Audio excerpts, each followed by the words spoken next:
Good morning. Welcome to the Unitarian Universalist Congregation of Fort Myers. Inspired by love, we transform ourselves and serve others. My name is Lesley Peterson, and it's my privilege to serve as the Vice President for Worship and a worship associate for this congregation.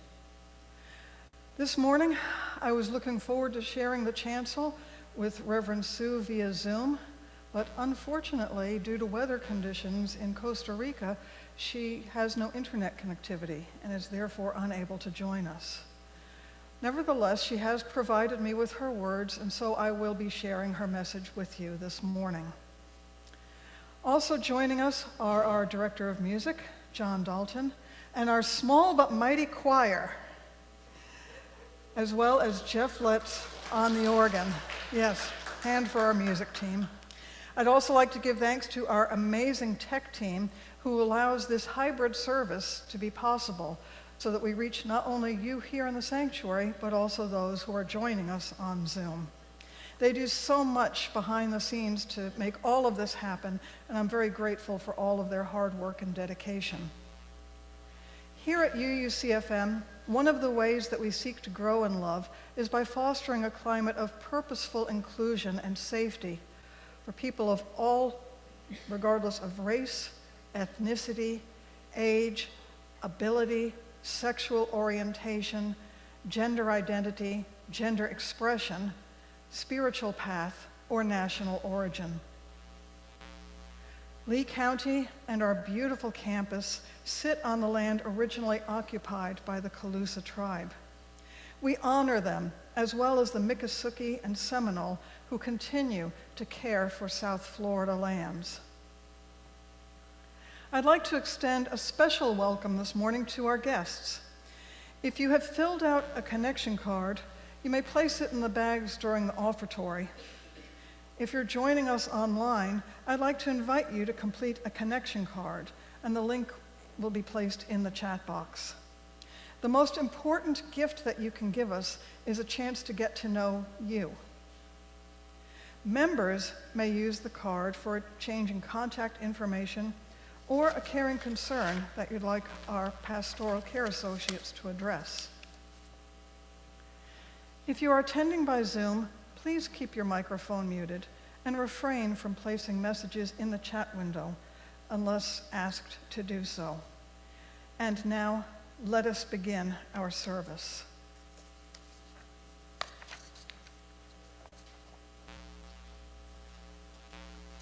We will begin with our call to worship, which is from the Celestine prophecy by James Redfield. It says that whenever people cross our paths, there is always a message for us. Chance encounters do not exist. But how we respond to these encounters determines whether we're able to receive the message. If we have a conversation with someone who crosses our path, and we do not see a message pertaining to our current questions, it does not mean that there was no message. It only means that we missed it for some reason. And now, let us light our chalice, which is part of the service that we share with UU congregations throughout the globe. Our chalice lighting this morning is by Ella Boyer and is called Right Here, Right Now. As we create and share sacred space together, let us reflect upon what brings us here.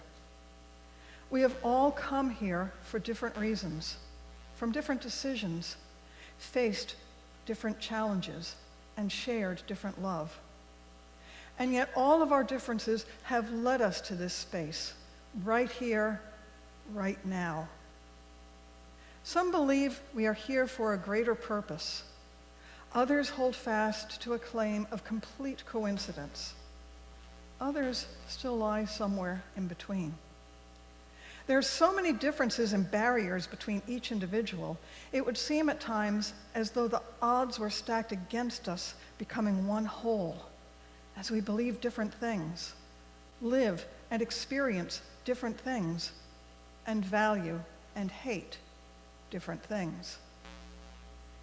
We are the children of God, the children of the earth, or fully grown adults here as a piece of the ongoing cycles of the universe, the children of the stars. We all have different definitions and explanations as to who and what and why we are. Perhaps all are right. Our revelation is not sealed. Despite all that is different, there's one thing that is certainly the same. Somehow, we are all here, right now. We are growing and changing and discovering all here, all together, sharing the same sacred space that we have for years, for generations, constantly evolving, constantly changing. And as we light this chalice, let us resolve to continue doing so. I invite you now to rise in body or spirit and repeat the words of our covenant. Love is the spirit of this congregation, and service its law. This is our great covenant, to dwell together in peace, to seek the truth in love, and to help one another. And now let's all join in singing song number 163, For the Earth Forever Turning.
Be seated.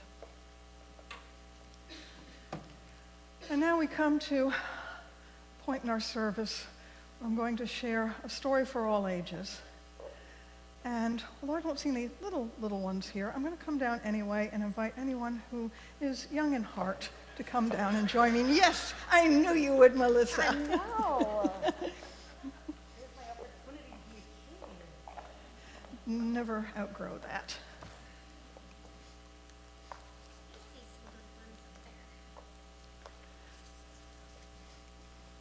The story that we're going to be sharing this morning is entitled The Blind Men and the Elephant. Long ago and far away, there lived 6 blind men. Although these men could not see, they learned about the world in many ways.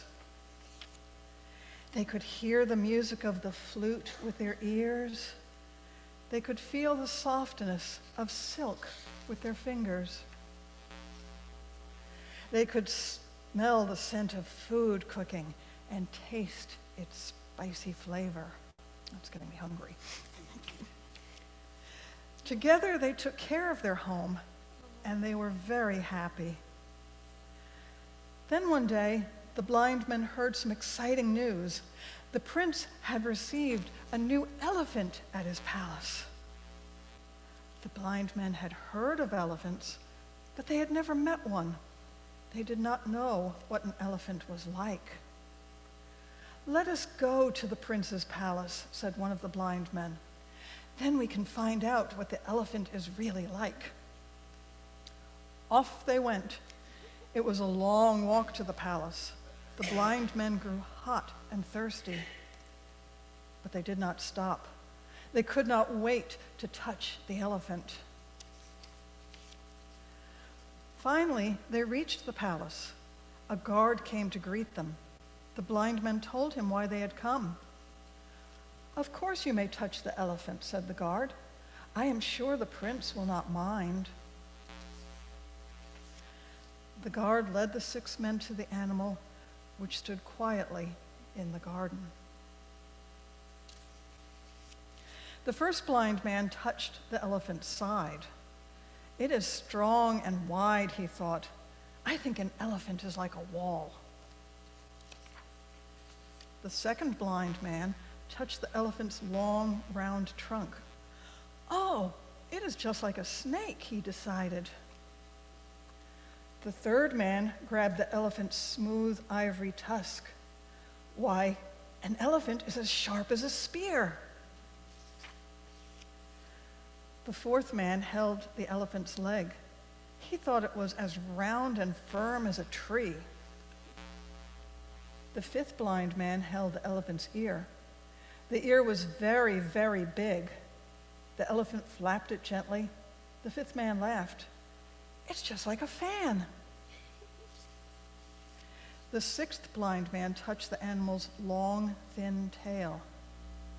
"An elephant is like a rope," he thought. By now it was midday. The sun burned hot in the sky. The guard took the 6 men over to a tall, shady tree. "Why don't you rest here?" he said. "I'll bring you some water." While they waited, the 6 blind men talked about the elephant. "No one told me that the elephant is like a wall," said the first man. "A wall," said the second man. "Oh no, it is like a snake." The third man shook his head. "An elephant is clearly like a spear." "What?" said the fourth man. "An elephant is like a tree." The fifth man started to shout. "A wall? A snake? A spear? A tree? You are all wrong. An elephant is like a fan." "No, it is like a rope," yelled the 6th blind man. The sound of angry voices filled the garden. It was the sound of the 6 blind men fighting about the elephant. A wall, a snake, a spear, a tree, a fan, a rope. All the noise woke the prince. He had been taking his midday nap. "Quiet," he called. "I am trying to sleep." "We are sorry," said the first blind man, "but we cannot agree on what that elephant is like. We each touched the same animal, but to each of us, the animal is completely different." The prince spoke gently. "The elephant is a very large animal. Its side is like a wall. Its trunk is like a snake. Its tusks are like spears. Its legs are like trees. Its ears are like fans. And its tail is like a rope. So you are all right, but you are all wrong too. For each of you touched only one part of the animal. To know what the elephant is really like, you must put all those parts together." The blind men thought about the prince's words. They realized that he was very wise. "I will tell you something else about the elephant," said the prince. "It is very good to ride on. Now you will ride on it all the way home." So they did.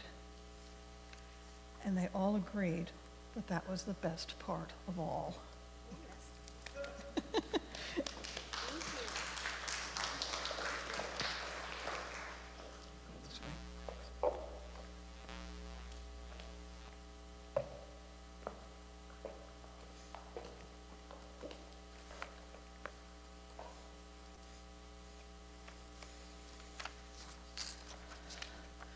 We'll now share together responsive reading, number 654. The words will be on the screen.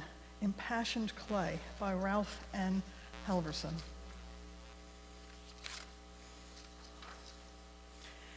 Deep in ourselves resides the religious impulse.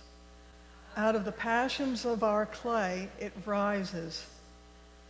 We have religion when we stop deluding ourselves that we are self-sufficient, self-sustaining, or self-derived.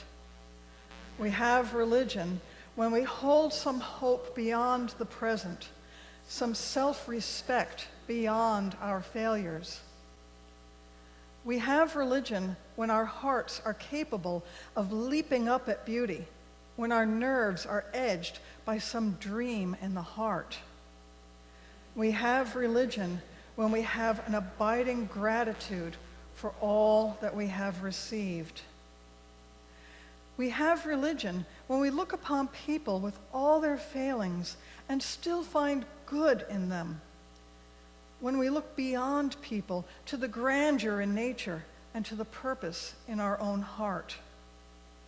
We have religion when we have done all that we can and then in confidence entrust ourselves to the life that is larger than ourselves.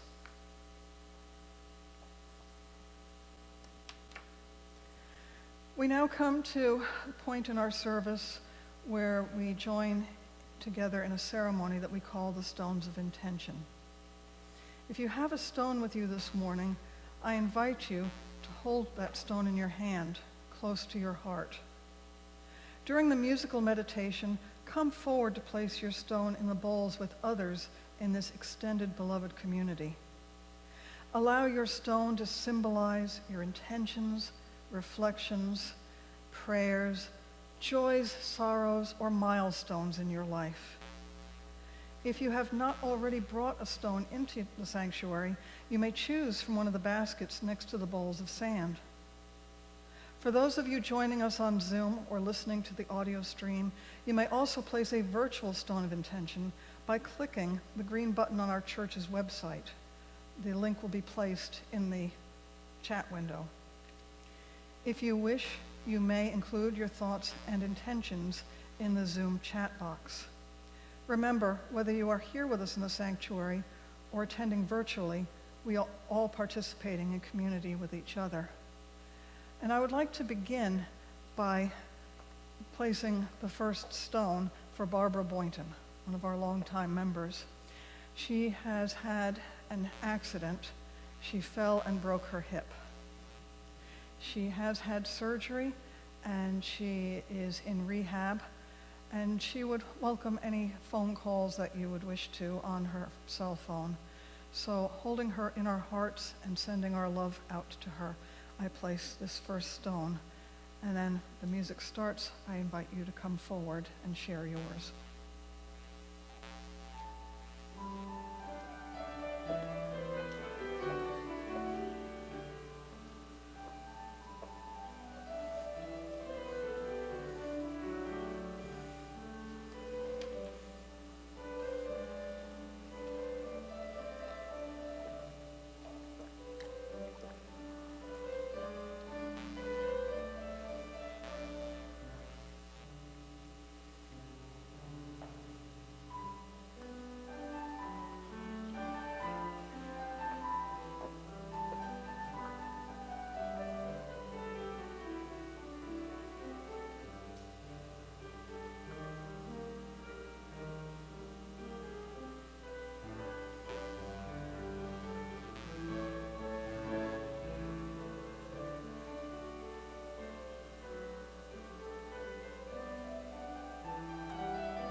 And now I'm going to place 2 final stones. I place this stone for peace and healing in a tumultuous world.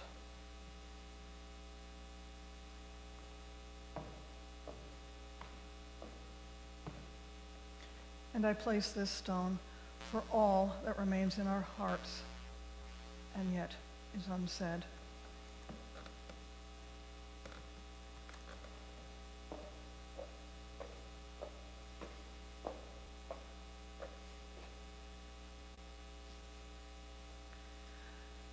I invite you now to enter into a time of prayer and meditation. So please relax, be comfortable, and just open yourself to these words. There, I follow Barefoot by Hafiz. I long for you so much. I follow barefoot your frozen tracks that are high in the mountains, that I know are years old. I long for you so much. I have even begun to travel where I have never been before. Hafiz, there is no one in this world who is not looking for God. Everyone is trudging along with as much dignity, courage, and style as they possibly can. Please remain seated as we join together and sing our reflective hymn, number 123, Spirit of Life. We have one verse in English and another one in Espanol.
Today's sermon is entitled Godwinks, and these are words of Reverend Sue.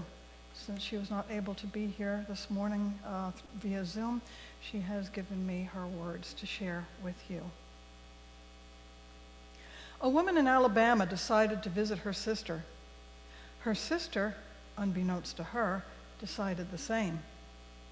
They hit each other head-on a rural highway, and they both drove Jeeps. A friend said, "You don't believe in telepathy." My friend, a sober professional, looked askance. "Do you?" I replied.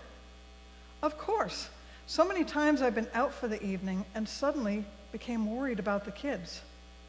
Upon calling home, I've learned one is sick, hurt himself, or having nightmares.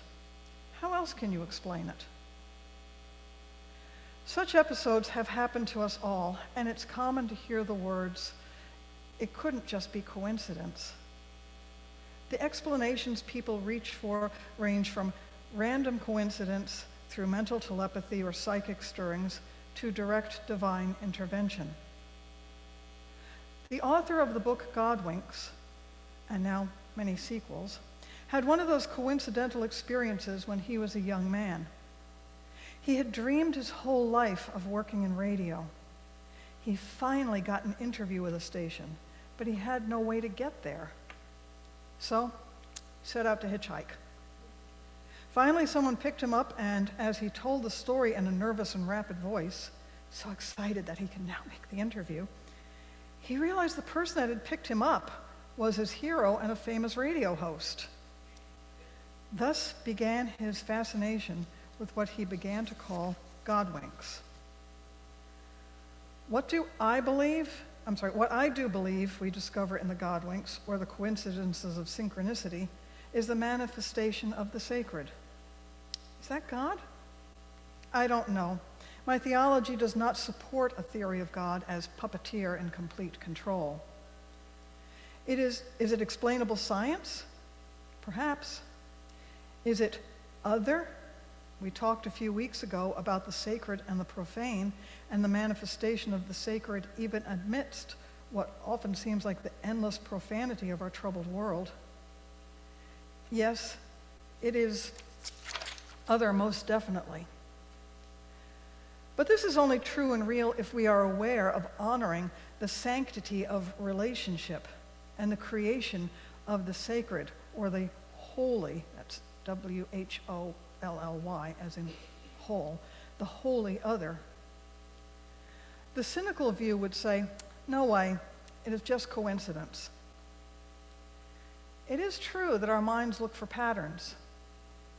They notice and are aware of the patterns and similarities. The math behind strange coincidences really shows that most people simply have a poor grasp of statistics. For example, what are the odds against meeting someone else at a party with your birthday? They are not 365 to 1. In fact, in a room with just 23 people, the chances that 2 of them will share the same birthday are better than 50-50. There's a reason for that, just as an aside here. The more people you have in a group, the more of a coincidence it would be if somebody didn't have the same birthday. So there is kind of that tipping point there. Yes, Jennifer, I do know math.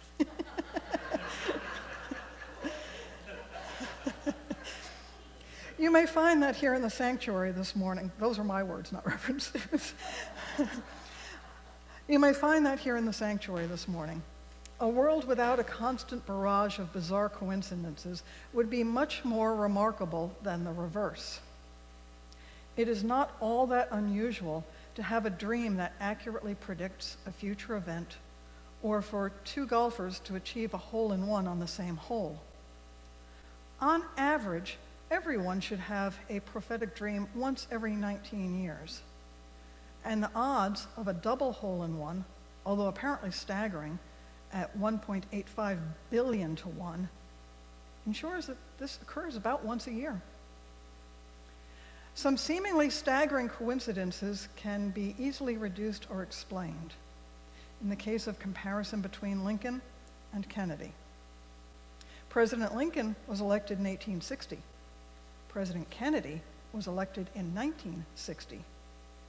Both were concerned with civil rights. Both lost children while in the White House. Both men were shot in the head on a Friday in the presence of their wives. Both were replaced with Southern Democratic senators named Johnson. Lincoln's successor, Andrew Johnson, was born in 1808. Kennedy's successor, Lyndon Johnson, was born in 1908. Booth, Lincoln's murderer, was born in 1839. Oswald, Kennedy's murderer, was born in 1939. Both assassins were themselves assassinated before their trials. Lincoln's secretary was named Kennedy. Kennedy's secretary was named Lincoln.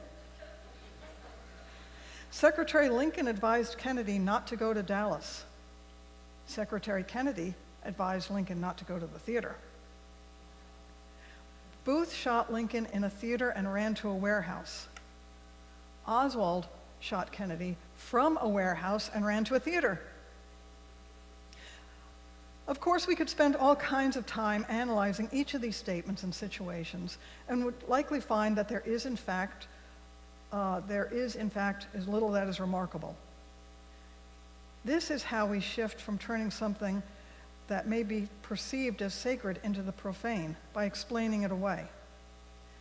The same way we do when we reveal the secret of Saint Nick or the Tooth Fairy.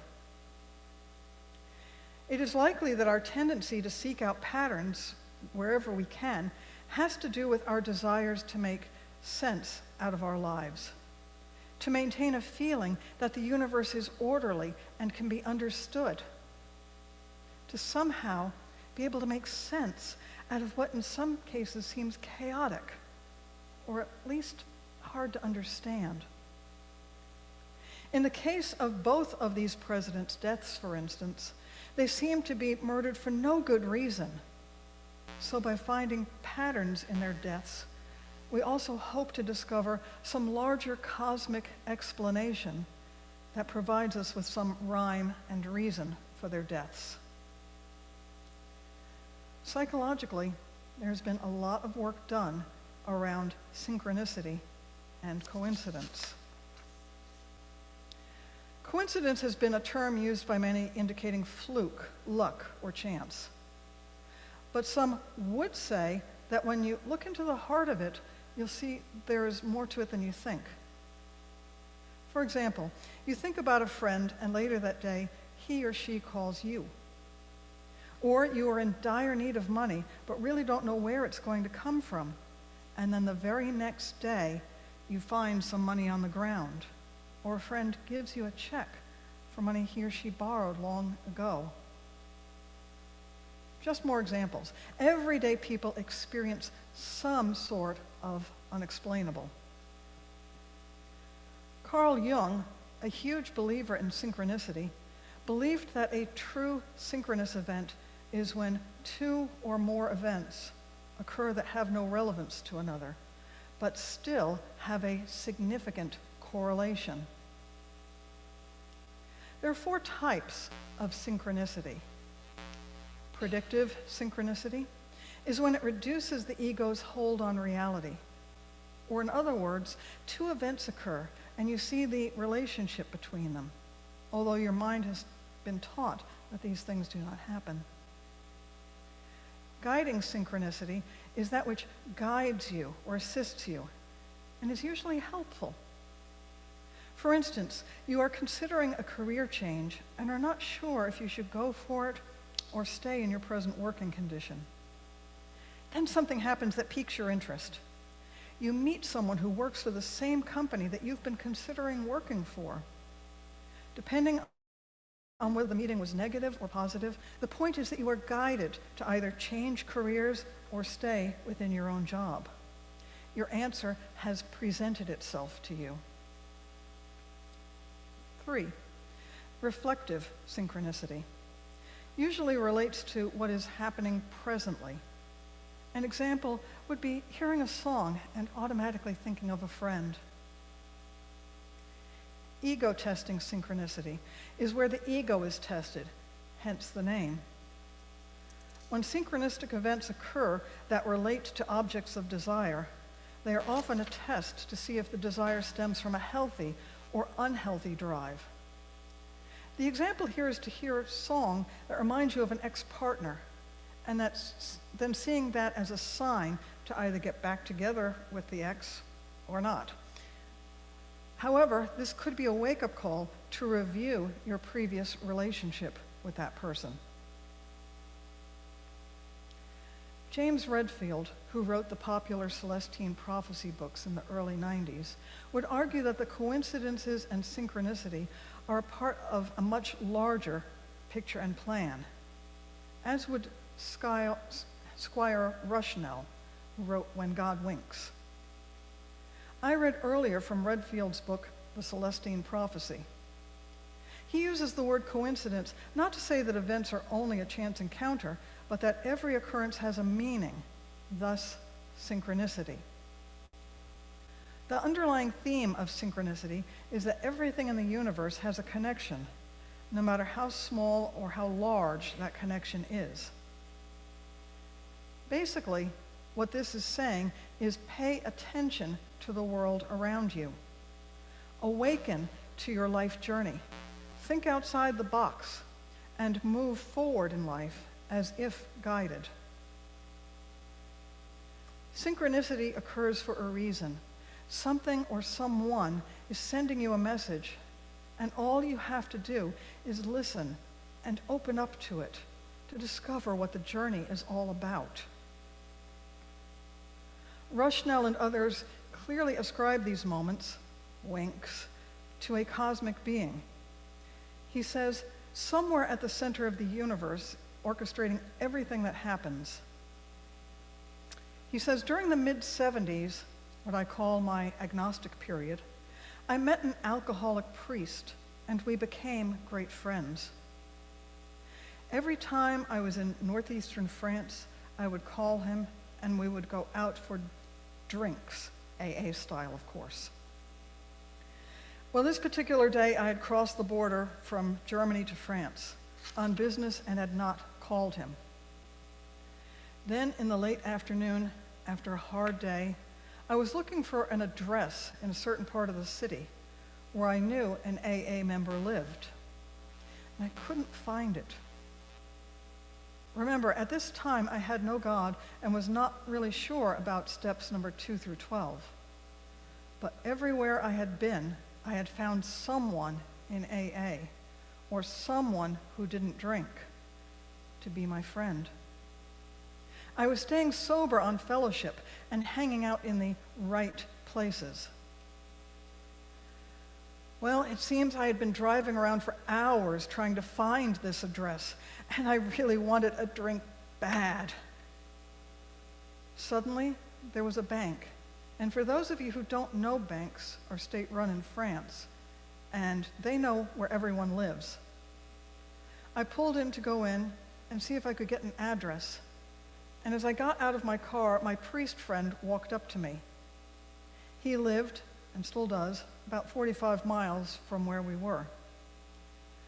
I asked him what the hell he was doing in that city, on that corner, at that time of day. He replied, I have no idea. About an hour and a half ago, I had an urge to go for a drive, and I just drove and sang. He wrote songs about God, love, and sobriety. And then I felt like I should stop at this bank and wait for a while. So I've been sitting here about 10 minutes watching people go by. To this day, I can't describe the feeling that came over me. I grabbed him and started to cry, and all I could say was, you came here because I needed you. Every time we've met for drinks since then, we talk and laugh about that day. And we both know it was no coincidence, unless perhaps it was a GMC, a God-made coincidence. Here's a story of an after-death coincidence. In Texas, USA, in 1899, Canadian actor Charles Francis Coughlin became ill and died while he was in Galveston. Because it was too far to return his remains to his home on Prince Edward Island, 3,500 miles away, he was instead buried in a lead coffin inside a granite vault.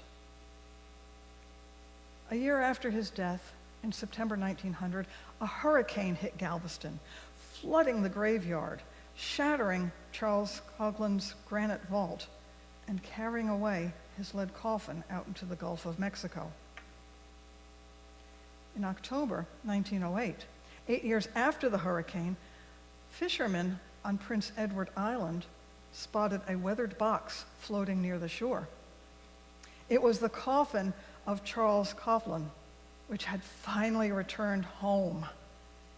He was buried in the nearby church where he had been christened as a baby. So whether you believe it is other or that these moments or events are reducible and explainable by science and logic, or if they are purely psychological, it doesn't really matter.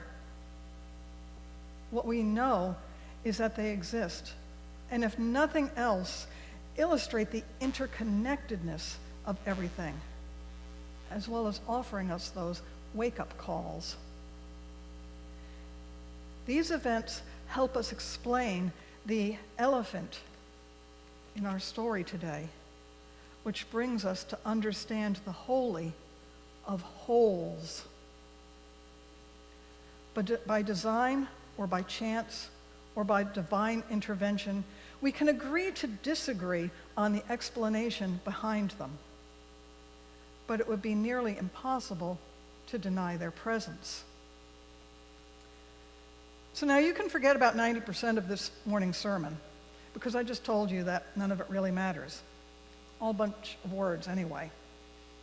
And you can focus on two things: our awareness and openness to the moments in our lives where the power of relationship graces us. It is in these moments when we have our greatest wake-up calls or second chances, our true moments of grace, the aha moments.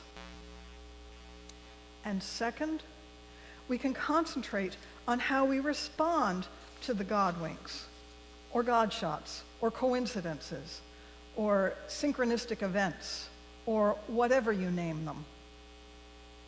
Do we take advantage of the opportunity presented? Are we grateful for the newly discovered information? Or do we let them pass by? Who would have believed that on the same day that I decided that I needed to make a little more money to help Ellie in college and logged onto Indeed? Bill Petrarca would also be logging on to post a search for a minister in Fort Myers, Florida, in a very unlikely and out of the normal search process way on a very secular job site. And somehow, our search engines would collide and connect us. You tell me. Coincidence? Synchronicity? Or Godwink? Thank you, Reverend Sue, for sharing those words.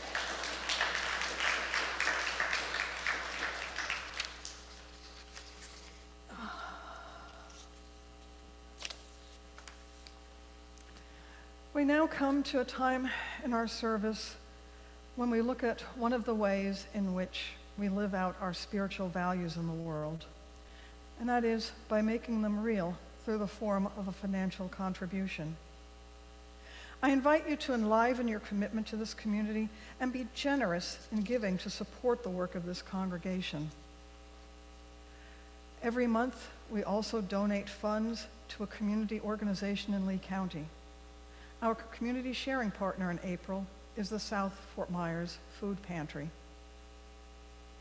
The South Fort Myers Food Pantry believes that every person in our community deserves access to fresh, nutritious food. They are dedicated to serving our neighbors with compassion, dignity, and respect. Their shelves are stocked with a wide variety of food essentials, from fresh produce to pantry staples, ensuring that no one in South Fort Myers goes hungry. When you make your contribution this morning, please know that all undesignated funds will go to our community sharing partner, the South Fort Myers Food Pantry.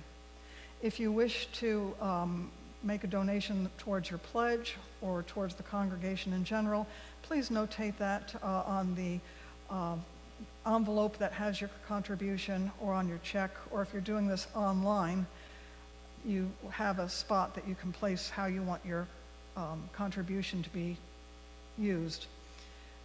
The link for the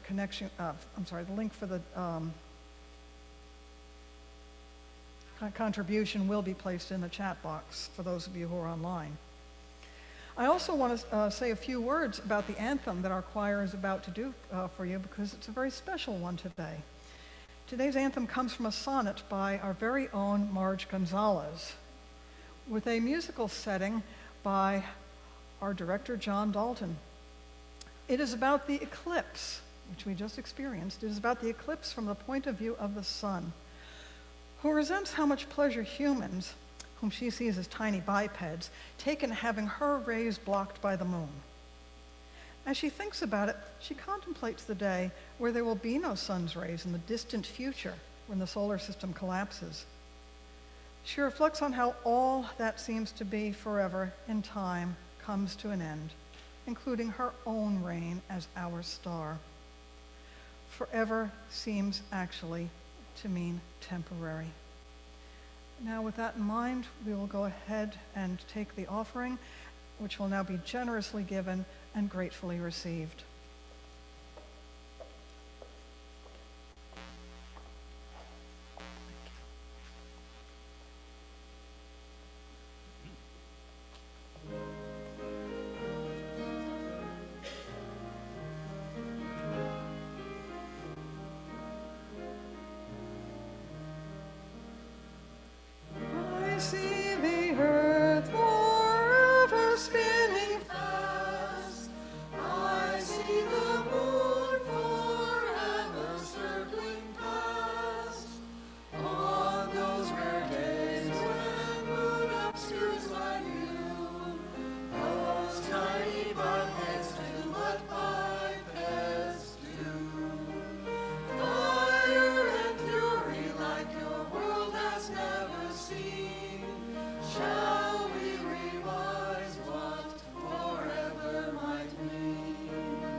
Please join me in the words of gratitude.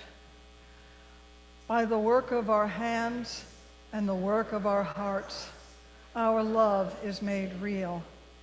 May we be grateful for all that is given and grateful for all that is shared.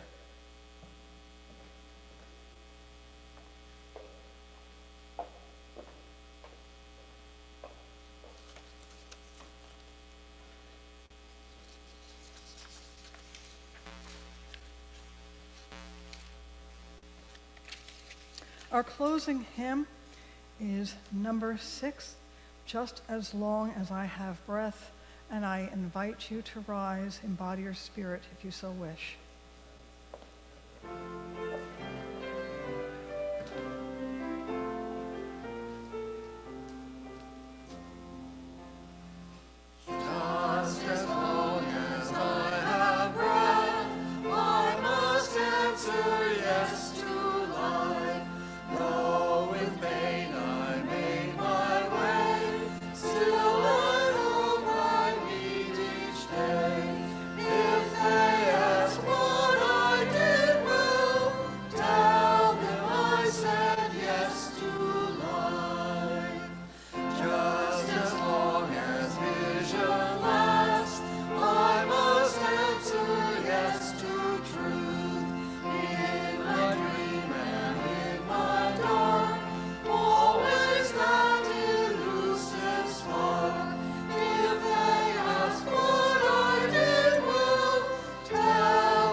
We will now extinguish our flame. We extinguish this flame, but not the light of truth, the warmth of community, or the fire of commitment. These we carry in our hearts until we are together again. Please be seated.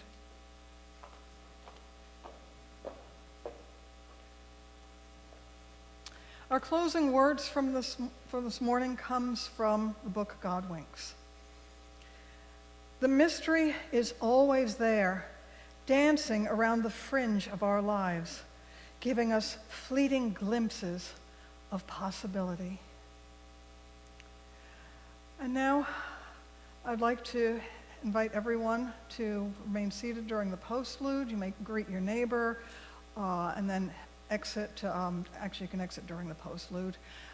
There will be fellowship, coffee, and goodies in Hobart Hall.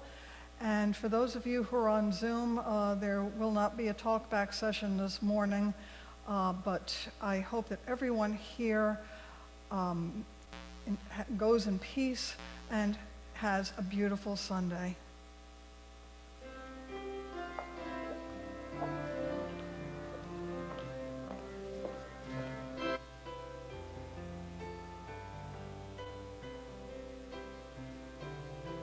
Hello. We actually are having a discussion for those of you here.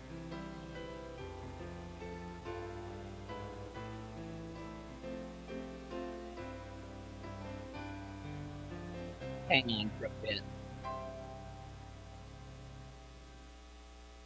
Morning, Kat. It's Diane. Good morning. Hi, Diane. How are you doing?